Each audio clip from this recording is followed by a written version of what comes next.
I'm reading from 138 Openings of Wisdom by Rabbi Moshe Chaim Luzzatto, the Ramchal.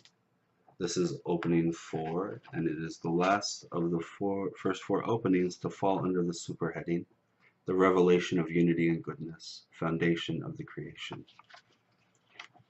And the title of opening 4 itself is this: His desire to bestow good to perfection through the revelation of his oneness is the cause of the deficiencies in the world, which create the condition for man's service. The revelation of his oneness is itself the reward. And we will begin. The Ein Sof, blessed be he, wanted to bestow complete good, so that its recipients will not even be ashamed. He planned and calculated how to reveal his perfect oneness in actuality, for before him there are no barriers or deficiencies. Accordingly, he established the system of government that he follows, in which eventually evil actually turns back into good. Initially, he gave a place for evil to do what is in its power. But at the end of everything, all the damage is repaired and all evil turns back into actual good. And thus his oneness is revealed, and this itself is the delight of the souls. The purpose consists of 4 parts. Part 1, the Ein Sof, blessed be he. This is the underlying principle of the order that was instituted to serve the ultimate purpose as discussed in the previous opening. Part 2, he planned and calculated how to reveal. This is the plan that lies behind this order. Part 3, initially he gave a place. This discusses how evil reverts to good. And finally, Part 4, and thus his oneness is revealed. This tells us what comes at the end of the cycle. Part 1, the Ein Sof, blessed be he, wanted to bestow complete good. As explained earlier, he wanted to bestow good to the utmost degree of goodness and perfection, so that its recipients will not even be ashamed. For as the rabbi stated, one who eats what is not his feels ashamed to look in the face of his benefactor. This is from Yerushalmi Orlah 1:3. In order to avoid this, he wanted that people should have a way of working in order thereby to earn the good which they then receive as their reward. Accordingly, he created good and evil and gave man free will, placing him in a situation for reward and punishment until the intended goal is achieved. Part 2, he planned and calculated how to reveal his perfect oneness in actuality. For the actual method of man's service also had to be fitting and not merely arbitrary. For clearly, whatever commandments he instituted would all have been to man's merit when duly performed by them, and they would receive a reward for all of them. But true to his exalted wisdom, the master of the world wanted that the method of service, rather than being merely arbitrary, should itself be a single system, consistent in its parts and constructed according to a deep plan.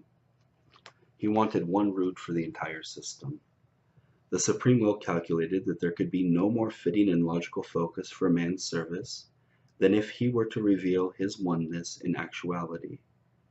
This would provide a suitable area in which man could serve, and the revelation of God would itself be the benefit man would receive, as will be discussed below.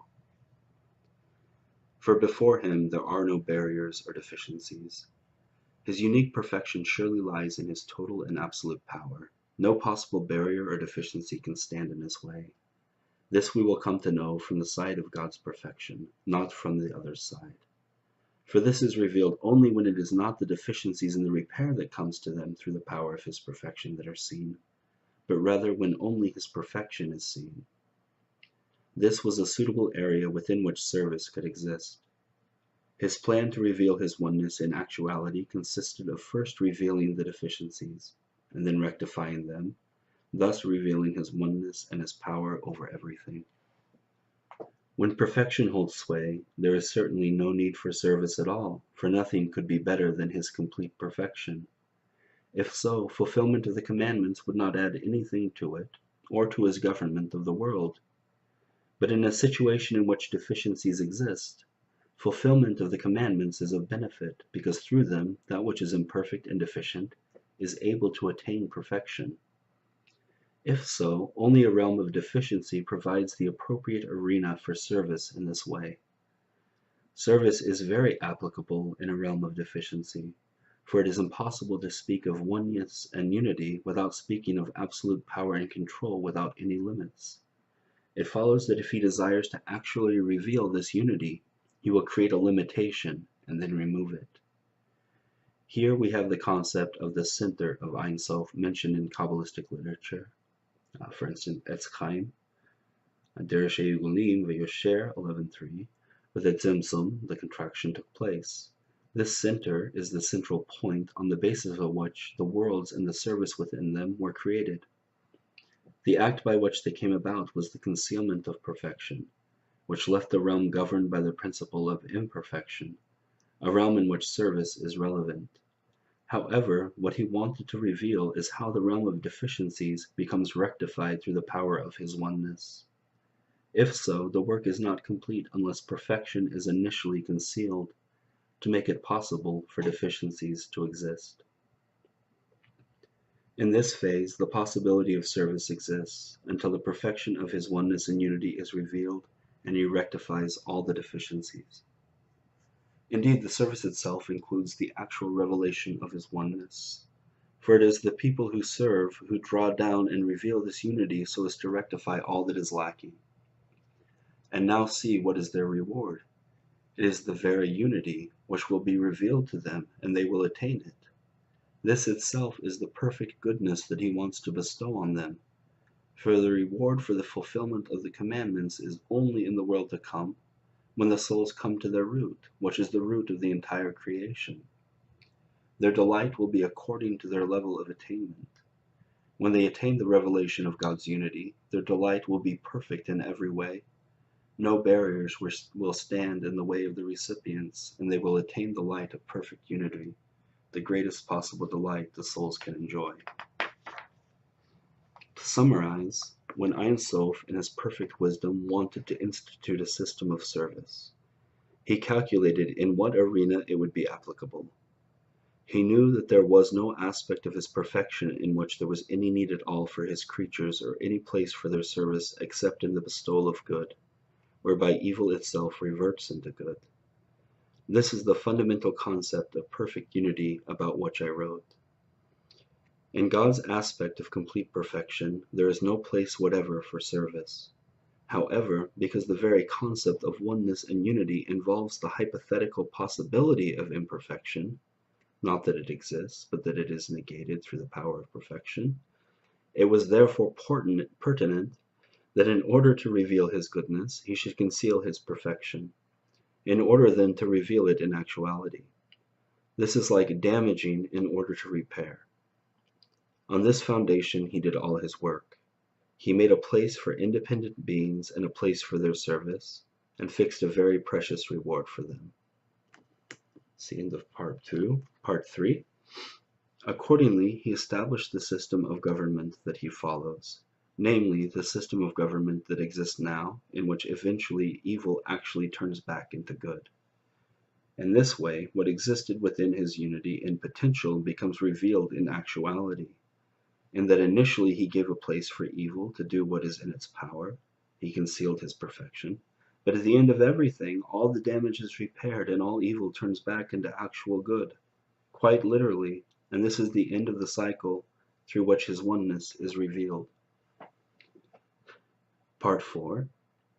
And thus his oneness is revealed. Several things are involved here. First, his oneness itself is actually revealed. Since this involves evil reverting into good, it could not actually come about until evil was actually revealed in the lower realms. Secondly, the revelation of God's oneness is so precious that his creatures will have the greatest delight when they attain it. Thirdly, this revelation, which involves initial concealment, provides a place for service and, when attained, for reward. Since evil exists only during the phase of service to reveal his oneness, the service does not need to last forever.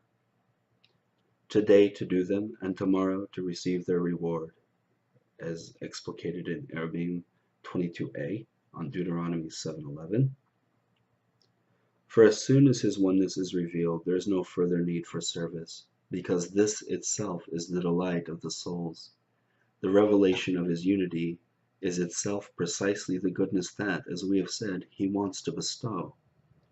Thus we see how the Supreme Will calculated and planned something intrinsically perfect and logical in all its parts. The goodness which he bestows is in itself complete. It is very great and precious, for his oneness is something most glorious and precious. Further, the mode of bestowal is also perfect, because the recipients will not feel any shame, having worked to earn their reward through service. Moreover, it is the actual bestowal of good itself that creates the possibility of service, for it is the way in which the intended bestowal of goodness comes about that provides a place for man's service. The purpose of the service is to reveal God's unity, which is the intended benefit, which comes about through turning evil back to good. Thus, the complete path of government in its perfection involves the initial concealment of his perfection, followed by its revelation. This very pathway is what creates the possibility of service. The entire creation and the system through which it is governed are built on this foundation. Thus, the system through which the world is governed is a law that will eventually reveal, through all its cycles, the truth of this oneness.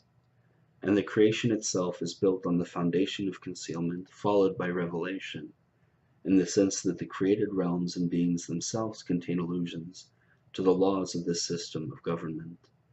This is what was stated in Opening 1. On this foundation, the entire structure is built. And this ends Opening 4.